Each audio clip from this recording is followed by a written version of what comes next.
and you work in a totally different way. In Europe, or what we do now in the world, first we have to do some touring, and that's really a lot of leg work, a lot of hard work. Did you see anything different about the Japanese audiences than, say, the European or the American? I think they're much more appreciative, the Japanese audience. They're much kinder, and I don't know, they're really sweet kids. Much sweeter than the kids from the States. Well, what's the difference? It's just, you know, the way they act during shows, you know. So it's a different audience, and it's a different time. I mean, New York, when I started to work with Johnny, I mean, where those concerts at 2 o'clock or 3 o'clock in the morning, you had really the scum of the city in the clubs, you know. It was like really puke atmosphere, and everybody was expecting some more puke and some more down. I mean, it wasn't, maybe it was different in the heydays, but at the end in '82, it wasn't really that much fun to go to a concert and to watch it. It was altogether pretty, like, who could insult whom more? You know, it wasn't really, he didn't really have much chance even to play rock and roll, you know. Things are thrown and people jump on stage, fall all over, and this, I mean, it was pretty devastating and grim. And I think here, you know, you have a younger audience. They're very curious of what he has done musically in terms of the last 10 years. They appreciate that, they're curious for that, and they still enjoy themselves. So that's a very new, that's a new audience, it's a new experience. And that happens all over Europe as well. Maybe the worst case, the only not so good case is London, where you have a lot of people from the, I mean, from the 70s. That's what seemed to be on the video. It seemed to be a pretty tense situation there. You're talking about wanting to blow them away with a fire extinguisher or something. See, it's very difficult probably to perform when hundreds and hundreds of people spit at you all time, when they throw drinks. I mean, it's like, what do? You stay there, you know, you are soaked with all this filth, you know, within the first couple of minutes, and I mean, what would you expect to do a performer? This is very difficult. Yeah.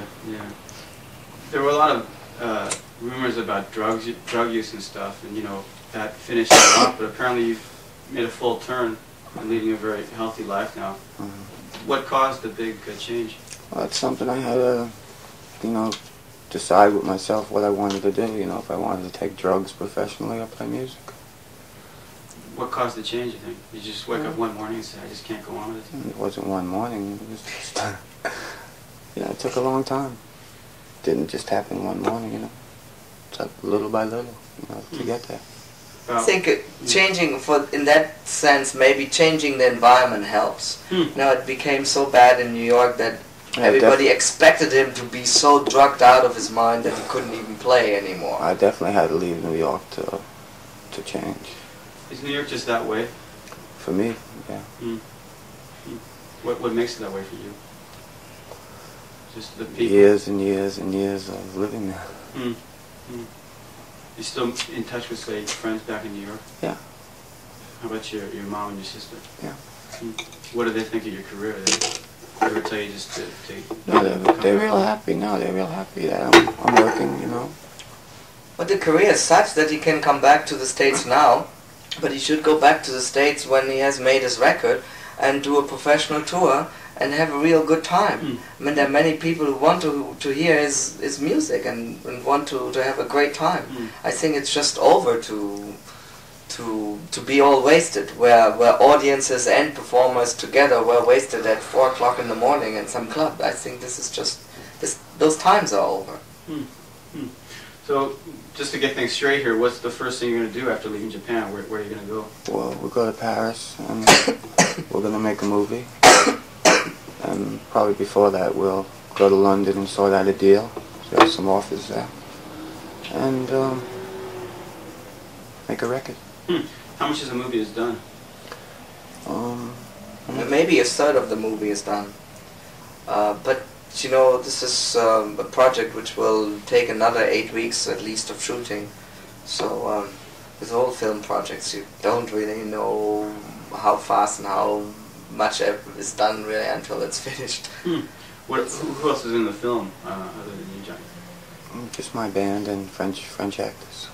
Yeah, the rest are all French actors, well-known French actors.